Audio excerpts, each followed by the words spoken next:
ரொம்ப நாள் கழிச்சு நான் கேட்டேன், ஏன்ப்பா ராத்திரி சாப்பிட மாட்டேங்கிறீங்க? இல்ல சாஸ்திரி சொல்லியிருக்காரு 2 நேரம் சாப்பிடுங்க, 1 நேரம் விட்டுருங்க, உணவு பற்றாக்குறை இருக்குன்னு சொன்னாரு, அதனால அப்ப விட்டேன், அதை அப்படியே விட்டுட்டேன் அப்படிம்பாரு. சாஸ்திரி சொன்னதுனால கேட்டாங்க. எனக்கு ஸ்டாலின் சொன்னா கேட்பாங்களா யாராவது? 1 நேரம் உணவு விடுங்கன்னா கேட்பாங்களா யாராவது மக்கள்? அதை சொல்றதுக்கு ஒரு தபஸ் இருக்கணும் இல்ல? அப்படி உணவு பற்றாக்குறை. இன்னைக்கு நம்மளுடைய உணவு உற்பத்தி எவ்வளவு தெரியுமா நண்பர்களே? 400 மில்லியன் டன். 40 கோடி மக்களுக்கு நம்மால் உணவளிக்க முடியாத காங்கிரஸ் ஆட்சிக்கும் 140 கோடி மக்களுக்கு இலவசமா உணவளிக்கிற நரேந்திர மோடி ஆட்சிக்கும் எவ்வளவு வித்தியாசம் யோசிப்பார்? எவ்வளவு வித்தியாசம் இருக்கு. கரீப் கல்யாண அன்ன யோஜனான்னு ஒரு திட்டங்க. கொரோனா நேரத்தில் எல்லாம் லாக்டவுன்,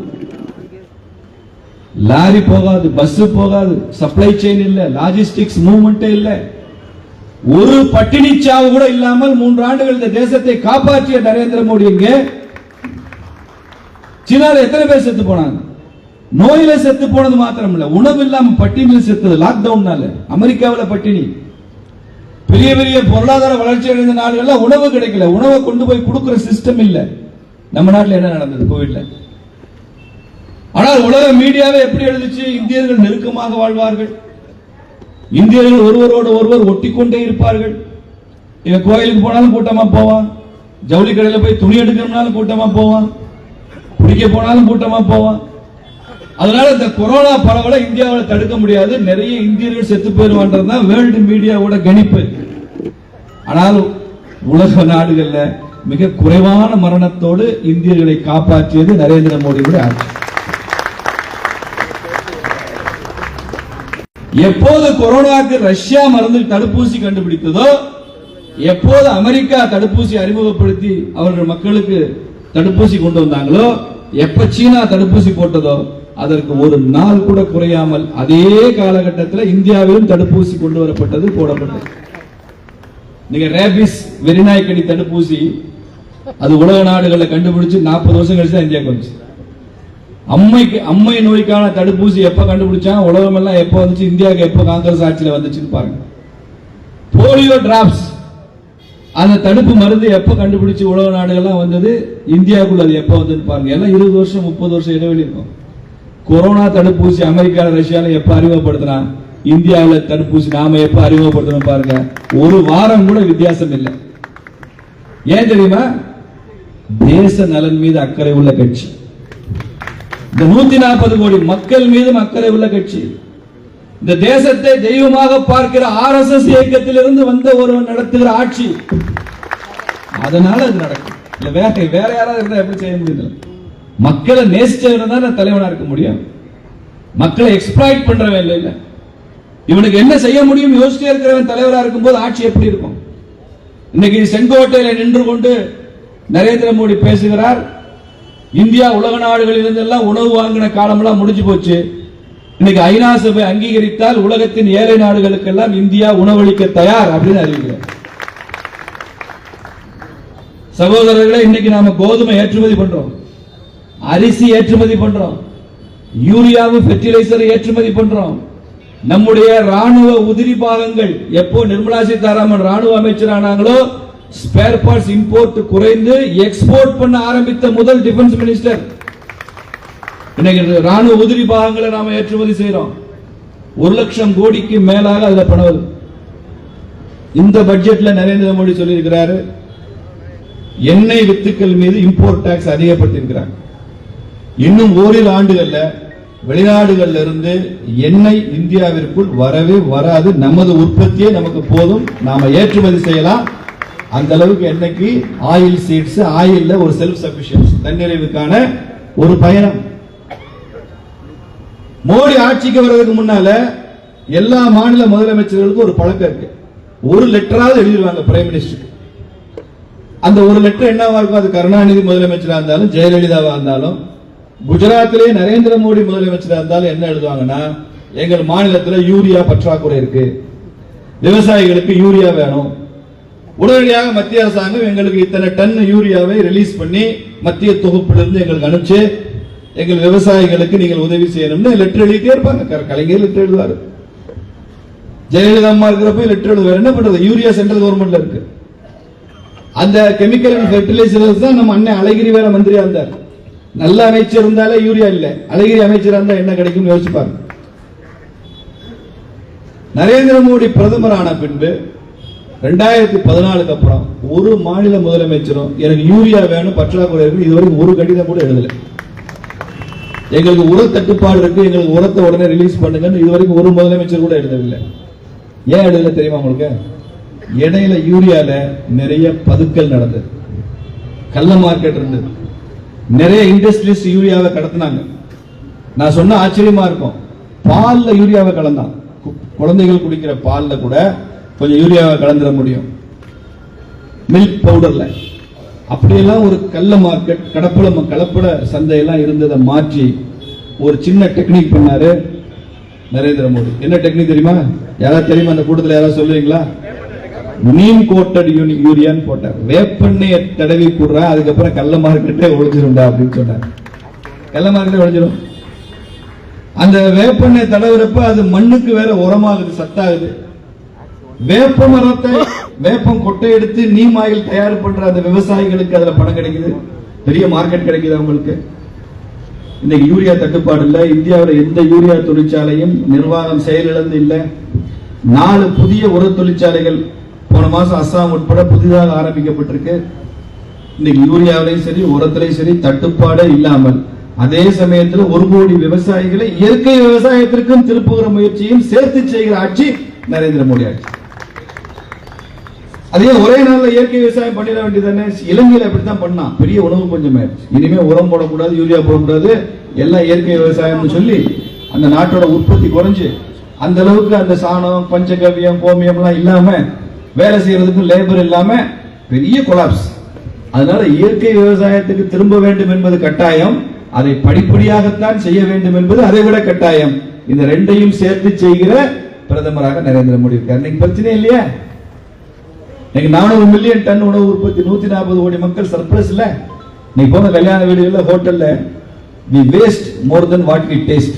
தூக்கி கொட்டுறமே தவிர சாப்பிடுறதுக்கு விட நம்ம போய் கீழே கொட்டுற உணவு அதிகமா இருக்கு. நம்ம செய்யற பெரிய துரோகம், பாவம்.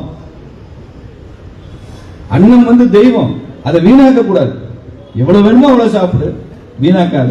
பிள்ளைங்களுக்கு சொல்லிக் கொடுக்கணும். ஒவ்வொரு பருக்கைக்கும் பின்னால ஒரு விவசாயியோட உழைப்பு இருக்கு, வியர்வை இருக்கு. அவன் அவன் அவன் பண்ண அந்த அவ்வளவு முயற்சிக்கு அப்புறம் தான் நம்ம தட்டுக்கு இவ்வளவு சோறு வருது. வீட்டுல நம்ம அம்மா சகோதரி மனைவியோட உழைப்பு இருக்கிறதுனால தான் தட்டுக்கு சாப்பாடு வருது. அது தூக்கி குப்பையில் கொட்டுற மாதிரி கொட்டுவது என்பது நல்லதல்ல. அப்படி விவசாயம் மினிமம் சப்போர்ட் பிரைஸ் சொல்றோம்ல, குறைந்தபட்ச ஆதார விலை. காங்கிரஸ் ஆட்சியில நெல்லுக்கு இருக்கும், கரும்புக்கு இருக்கும். ஒரு 4 விவசாய பொருட்களுக்கு தான் எம்எஸ்பி. இன்னைக்கு 24 விவசாய பொருட்களுக்கு எம்எஸ்பி, குறைந்தபட்ச ஆதார விலை. நீங்க நம்ப மாட்டீங்க சார், தேங்காய்க்கு எம்எஸ்பி கொடுக்கிறோம், குறைந்தபட்ச ஆதார விலை. எவ்வளவு உற்பத்தி பண்ணாலும் அதை எடுங்கன்னு சொல்லியிருக்கிறார் நரேந்திர மோடி. எங்களுக்கு இவ்வளவு கோதுமை போதும்னு அரசாங்கம் சொல்லக்கூடாது. அந்த விவசாயம் என்கிட்ட 100 மூடை இருக்கு தர்றேன்னா 100 மூடை எடுத்துக்கணும். அந்த விவசாயம் என்கிட்ட இவ்வளவு கொப்பரை இருக்கு நான் தர்றேன்னா அவ்வளவு எடுத்துக்கணும். அதன் மூலமாக இன்னைக்கு தேங்காய் விலை பல மடங்கு கூடியிருக்கு. நமக்கு அது கொஞ்சம் கஷ்டமா இருக்கலாம், ஆனா விவசாயத்துல உற்பத்தி செய்யறவங்களுக்கு அந்த வழி தெரியும். விவசாயத்துல தேங்காய்க்கு கட்டுப்படியான விலை கிடைக்கிறது காரணம் எம்எஸ்பி தேங்காய்க்கும் சேர்த்து அறிமுகப்படுத்திருக்கோம். சிறுதானியங்களுக்கு எம்எஸ்பி கொடுத்திருக்கிறாரு. பல பொருட்களுக்கு குறைந்தபட்ச ஆதார விலை வந்துருச்சு அரசாங்கம். முன்னால காங்கிரஸ் பீரியட்ல 2014 வரைக்கும் 4 பொருள் தான். இன்னைக்கு 24 பொருட்களுக்கு எம்எஸ்பி, அதாவது உணவு பொருள், விவசாய பொருட்களுக்கு.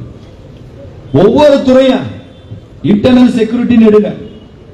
மன்மோகன் சிங் ஆட்சியில் எத்தனை குண்டு வெடிப்பு 10 வருஷத்துல? விதவிதமா பேர் வைப்பான். டிஃபன் பாக்ஸ் குண்டும்பா. என்னடா டிஃபன் பாக்ஸ் குண்டு? ஸ்கூட்டர் குண்டு வெடித்ததுமா.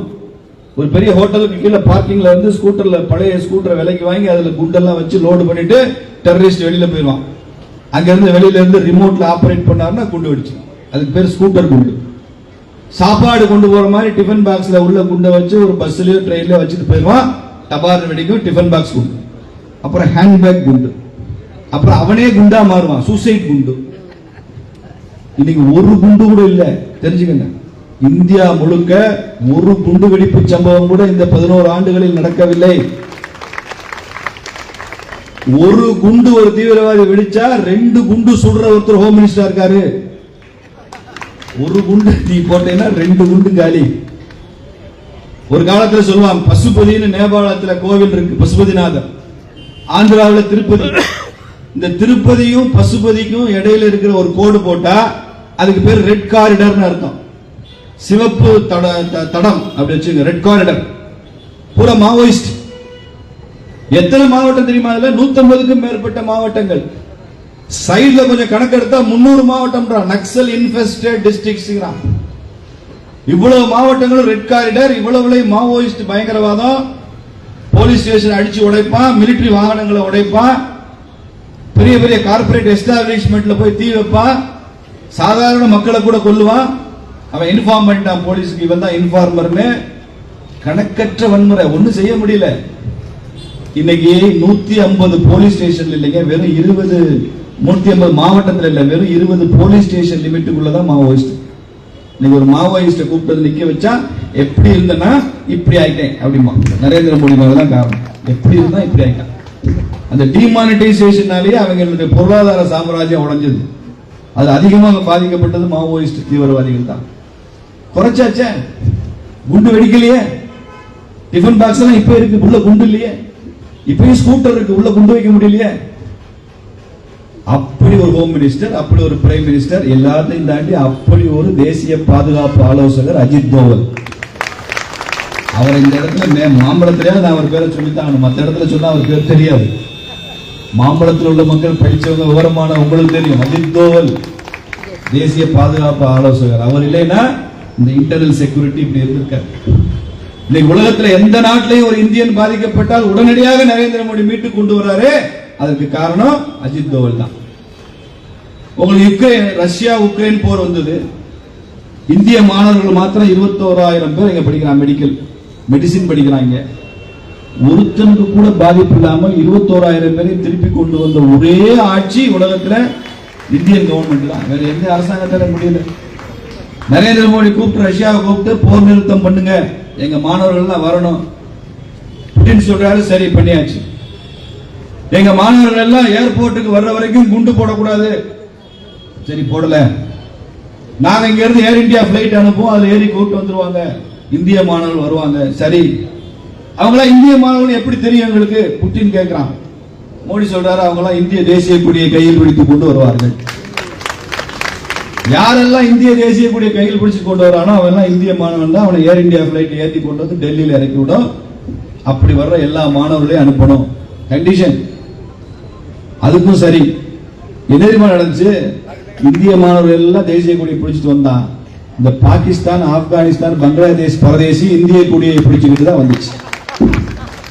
நீ தான் இந்த கொடியை மதிக்க மாட்டேன்னா தனிநாடு வாங்கிட்டு போனேன். இல்ல, தனிநாடு வாங்கிட்டு போனேன். இப்ப எங்களுக்கு உசுறு பயம் வந்துருச்சே, உயிர் போயிடுமா, எங்க கட்சி கொடியை தான், எங்க நாட்டு கொடியை தூக்கிட்டு போனா கதை கெந்தல். புட்டின் முதல்ல அவன் தலையில முதல்ல போடுமா. இந்திய தேசிய கொடியை பிடித்துக் கொண்டு போனால்தான் பாகிஸ்தானோட உயிர் பிழைக்க முடியும், பங்களாதேஷ்காரன் உயிர் பிழைக்க முடியும் நிலைமையை உருவாக்கி இருக்கிறார் நரேந்திர மோடி.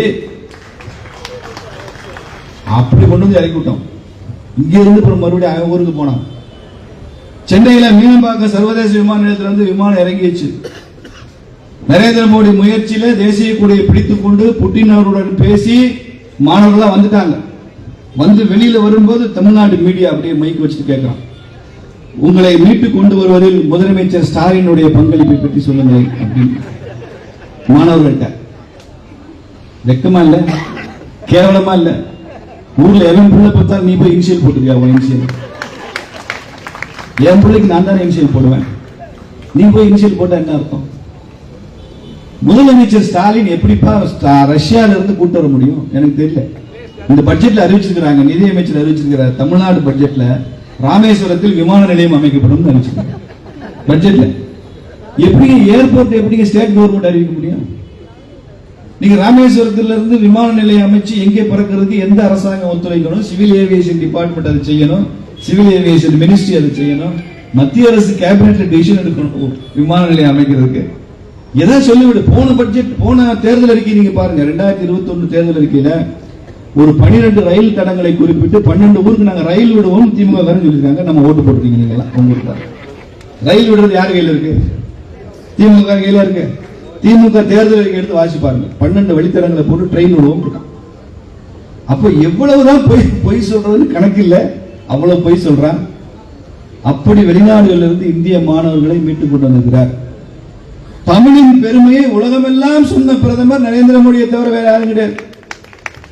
முதல் முறையா ஐநா சபையில தமிழ்ல பேசினவர், தமிழ்ல இருந்து ஒரு திருக்குறளை சுட்டி காட்டினவர் யார் தெரியுமா? அடல் பிகாரி வாஜ்பாய்.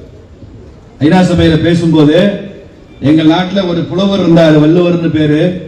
ஒரு நாடு எப்படி இருக்கணும்னு அவர் ஒரு வரையறை சொல்லியிருக்கிறாரு. அப்படின்னு ஒரு பசியும் ஓவா பிணியும் செரு பகையும் சேராது என்பது நாடுன்னு வாஜ்பாய் அவர்கள் அவரது தமிழ் உச்சரிப்புல அதை சொல்லி சென்றவர். தமிழ்நாட்டுக்கு வெளியில திருக்குறளை ஐநா சபையில பேசிய முதல் இந்தியன் வாஜ்பாய்.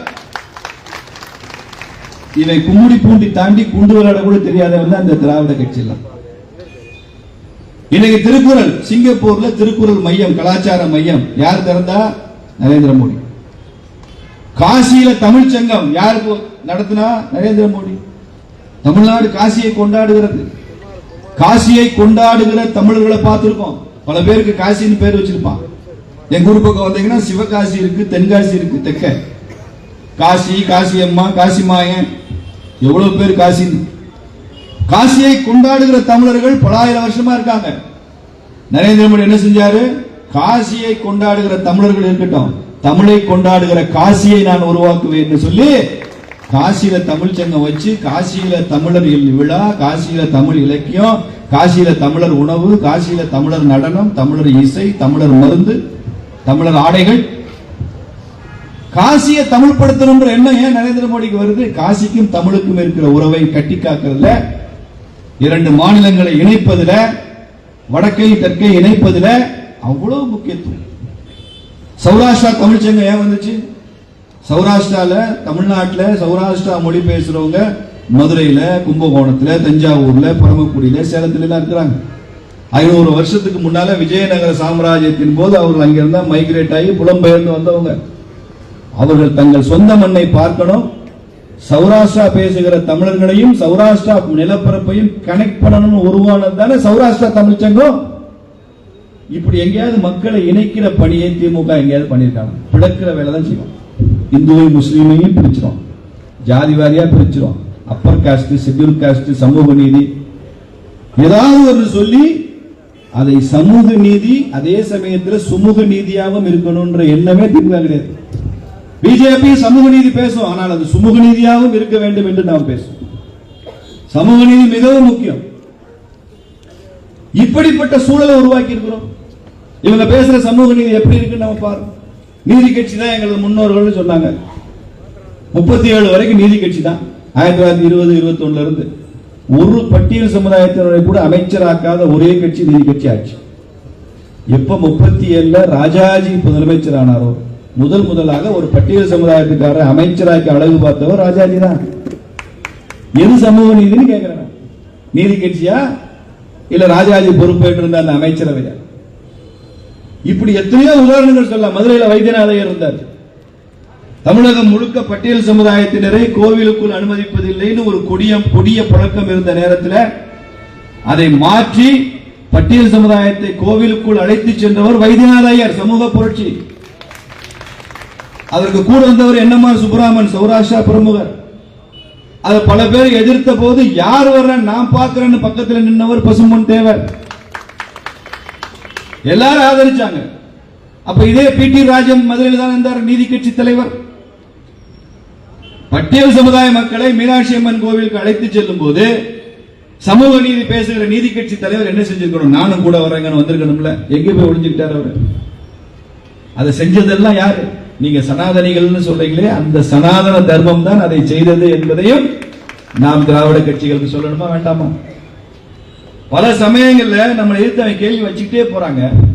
நாம எல்லாம் ரொம்ப சின்சியரா பள்ளிக்கூட பையன் மாதிரி வாத்தியார் ஸ்டூடெண்ட் கேள்வி கேட்டா எப்படி பதில் சொல்லிட்டே இருப்பானோ அப்படி நாம பதில் சொல்லிட்டே இருக்கோம். குறைந்தபட்சம் திராவிட கட்சிகளை எதிர்த்து கேள்வி கேட்கிற தன்மை நமக்கு வரணுமா வேண்டாமா? நீ என்னடா யோக்கியம், நீ என்ன சமூக நீதியில பண்ணு கேட்கணுமா வேண்டாமா? எங்க முன்னோர்கள் என்னெல்லாம் பண்ணிருக்காங்க நம்ம சொல்லணுமா வேண்டாமா? அந்த அறிவு துணிச்சல் நமக்கு வேணுமா வேணாமான்றதான் உங்க மக்களால நான் கேட்கிறேன். இந்த மாம்பழத்தில் வேணும் இல்ல? அவன் எதை திட்டிவிட்டா சார், நமக்கு என்ன சார், எல்லாம் பகவான் பார்த்துக்குவான்னு போனா தன்னையே பார்த்து கொள்ளாதவன பகவானும் பார்க்க மாட்டான். எந்திரிச்சு நின்று என்னைக்கு திருப்பி அடிக்கிறோமோ அன்னைக்கு பகவானும் நம்ம கூட வந்து கையை பிடிச்சு நானும் கூட வரேன்னு சொல்லுவோம். திருப்பி அடி, திருப்பி அடினா கம்பால் அடி, கல்லால் அடி, வன்முறை பண்ணுல, அறிவால் அடி. அறிவாலயத்துக்கும் அறிவுக்கும் சம்பந்தமே இல்லை, முதல்ல தெரிஞ்சு. ஒரு தடவை நான் ஒரு ஜோக்கு சொல்லுவேன். ஸ்டாலின் ஒரு தடவை துரைமுறை சொன்னாராம், இந்த கமலஹாசன் கொஞ்சம் ஜாக்கிரதையா இருக்கணும்னே அப்படின்னாராம். ஏன்னா எப்படி சொல்றீங்க? இல்ல, அவருக்கு பேர்ல கமல் வருது, இந்த பிஜேபி காரன் கமலாலயம் பேர் வச்சிருக்கான். ஒருவேளை அவன் கமலாலயம் பேர் வச்சதுனால கமலாலயத்துக்கும் கமலுக்கும் எது சம்பந்தம் இருக்குமோ, நம்ம கொஞ்சம் ஜாக்கிரதையா இருக்க வேண்டாமோ? ஆனா அப்படிலாம் சந்தேகப்படாங்க, நம்ம கூட அறிவாலயம்னு பேர் வச்சிருக்கோம். அறிவுக்கு நமக்கு சம்பந்தமா இருக்கு. அதனால திருப்பி அடி, திருப்பி கேள்விகள், அவனை அம்பலப்படுத்து. அவன்கிட்ட ஒண்ணுமே இல்லப்பா, அவன்கிட்ட எதுவுமே கிடையாது. திராவிட மாயன் ஒரு புத்தகம் எழுதினார் சுப்பு, இது வரைக்கும் ஒருத்தன் பதில் சொல்ல அந்த புத்தகத்துக்கு. அதுல இருக்கிற விஷயத்துக்கு எதுக்கும் பதிலே கிடையாது. சும்மா விமர்சனம் வரிவான், ஜாதியை சொல்லி திட்டுவான், பூணூல் வேலை செய்யுது அது வேலை செய்யுதுன்னு திட்டுவான். இப்ப பேசிப்பாரு, இந்த 2026 அப்புறம் நீ பூணூல்னு ஒரு வார்த்தை பேசிப்பாரு, என்ன நடக்குன்னு பாரு. ஆட்சி மாறும்போது காட்சியும் மாறிவிடும் என்பதைத்தான் தமிழக பாரதிய ஜனதா கட்சி சொல்லிக் கொண்டே இருக்கிறோம். பேய் ஆட்சி செய்தால் பிணம் தின்னும் சாத்திரங்கள்னு சொன்னா பாரதி, அது மாதிரிதான் கம்சன் ஆட்சியில, அது கம்சன் ஆட்சி, இது சன் ஆட்சி, அவ்வளவுதான். ரெண்டுக்கு வித்தியாசம். சன்னுக்கும் கம்சனுக்கும் என்ன வித்தியாசம்? அங்க எப்படி ஒரு கிருஷ்ண பரமாத்மா வந்தானோ இங்கேயும் ஒரு கிருஷ்ண பரமாத்மா வருவாயா? அங்க ஒருத்தன் வந்தா இங்க 1,00,000 பேராக பாரதிய ஜனதா கட்சி இந்த பேர்ல வருவான். நிச்சயம் நடக்கும். அன்றைக்கு தமிழ்நாட்டினுடைய மக்கள் எல்லா மொழியும் கற்றுக்கொள்வதற்கான வாய்ப்பை பாரதிய ஜனதா கட்சி உருவாக்கும். எல்லா மொழியும் கற்றுக்குவோம். டாஸ்மாக் என்ற பேச்சே இல்லாமல் முற்றிலுமாக போதையிலிருந்து தமிழகத்தை மீட்கிற பணியை பாரதிய ஜனதா கட்சி செய்யும். அரசாங்கத்திற்கு ஆலயத்தில் இடமில்லை. எப்படி கிறிஸ்தவ தேவாலயங்களை கிறிஸ்தவர்களே பார்த்துக் கொள்கிறார்களோ, இஸ்லாமிய மசூதிகளை முஸ்லீம்கள் அதை பார்த்துக் கொள்கிறார்களோ, நிர்வகித்துக் கொள்கிறார்களோ, இந்து ஆலயங்களையும் இந்துக்களே நிர்வகித்துக் கொள்வார்கள், பார்த்துக் கொள்வார்கள். ஆலயத்தில் அரசுக்கு இடமில்லை, வெளியேறுன்னு சொல்லுவோம். பிஜேபி அதற்கான முதல் கையெழுத்தை போடும். Government should be a facilitator. Government should not be a controller. உன்னை கண்ட்ரோல் பண்றது, சமுதாயத்தை கண்ட்ரோல் பண்றது அரசாங்கத்துக்கு வேலை. மக்கள் எந்த திசை வழியில் போகிறானோ அவனை அழைத்து செல்வதுதான் ஒரு அரசியல்வாதியோட வேலையை தவிர, தான் விரும்புகிற இடத்துக்கு மக்களை இழுத்து செல்வது அரசியல்வாதியோட வேலை இல்லை. அப்படி இழுத்துட்டு போற அரசு திமுக அரசு. நல்ல இலக்குகளை நோக்கி, தேசியத்தை நோக்கி, தெய்வீகத்தை நோக்கி நம்மை அழைத்து செல்கிற கட்சி பாரதிய ஜனதா கட்சி. அதனாலதான் நான் இந்த இடத்துல அப்பீல் வைக்கிறேன். ஒரு கட்சிக்கு என்ன பொறுப்பு இருக்கோ, ஒரு அரசாங்கத்துக்கு என்ன கடமை இருக்கோ, பொதுமக்களுக்கும் அந்த கடமை இருக்கு. ஒரு நரேந்திர மோடி பிரதமராக தான் என்னவெல்லாம் செய்ய முடியுமோ அதெல்லாம் செஞ்சுட்டு தான் இருக்காரு.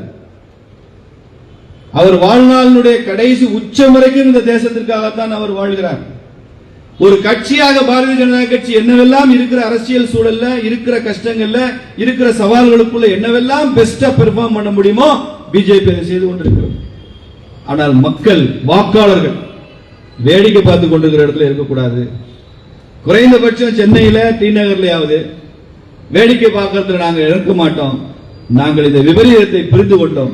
பிஜேபியை வெற்றி பெற வைப்போம் என்ற இடத்துல இந்த டி நகர் மக்களாக இருக்கணும்.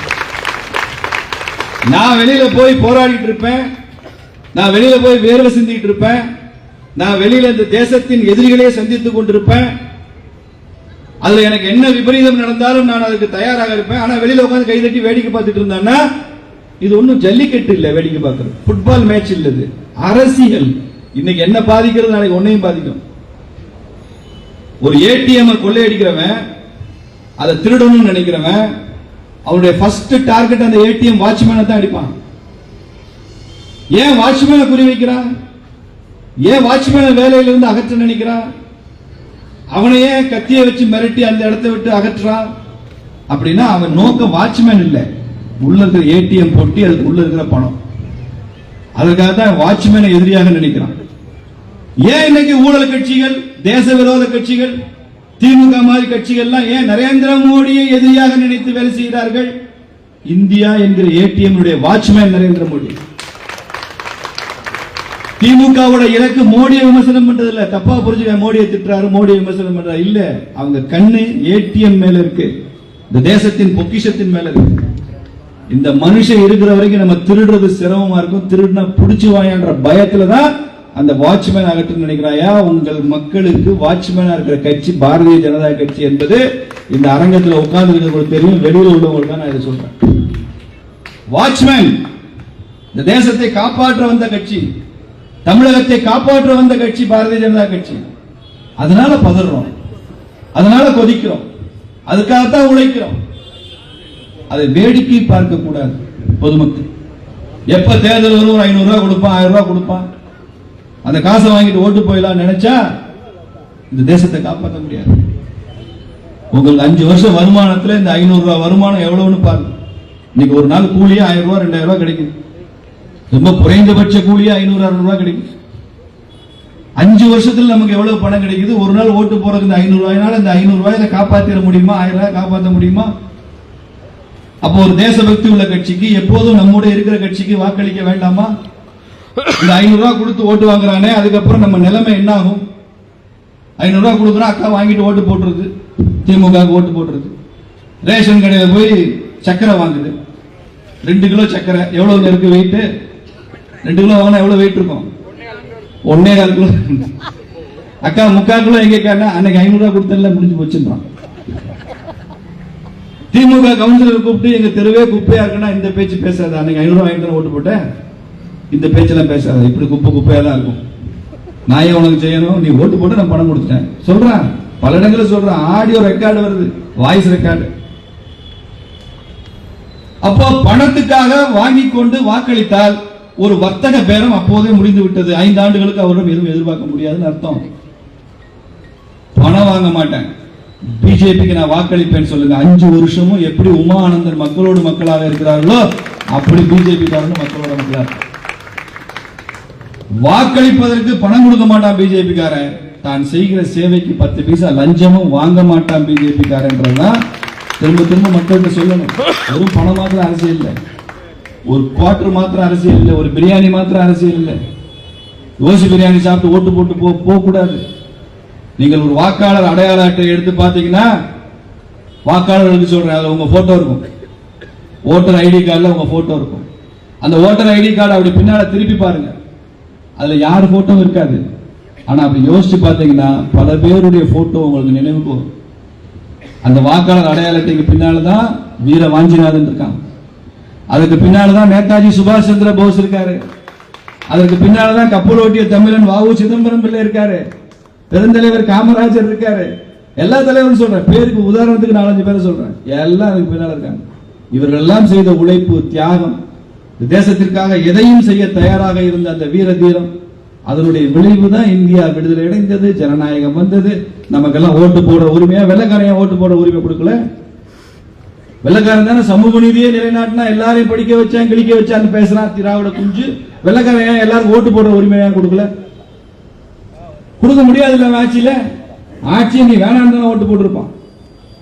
அப்போ இதெல்லாம் நாம் செய்து கொடுத்திருக்கிறோம். பொதுமக்களுக்கு ஒரு பெரிய கடமை இருக்கிறது என்பதற்காக நான் இதையும் சொல்றேன். அதனால மக்களை சந்திக்கும் போது வாக்காளர்களுக்கும் ஒரு கடமை இருக்கு. நீங்க தேசபக்தி உள்ள கட்சி ஆதரிக்கணும், நேர்மையான நாணயம் உள்ள தேசபக்தி உள்ள வேட்பாளர் ஆதரிக்கணும். அப்படி இருக்கிற ஒரே கட்சி பாரதிய ஜனதா கட்சி தான் என்று தெரிந்து நீங்கள் அதை ஆதரிக்கணும். பிஜேபி ஆட்சிக்கு வரும்போது எல்லாம் மாறும் என்பதை புரிய வைத்தால் நிச்சயமாக டி நகர்ல அந்த மாற்றம் துவங்கும். அந்த மாற்றத்தை துவக்க வேண்டிய பொறுப்பு உங்களுக்கு இருக்கிறது என்று சொல்லி இந்த நிகழ்ச்சியை மிக வெற்றிகரமாக நடத்திய உங்கள் ஒவ்வொருவருக்கும் எனது பாராட்டுக்களை, வணக்கங்களை தெரிவித்து விடைபெறுகிறேன்.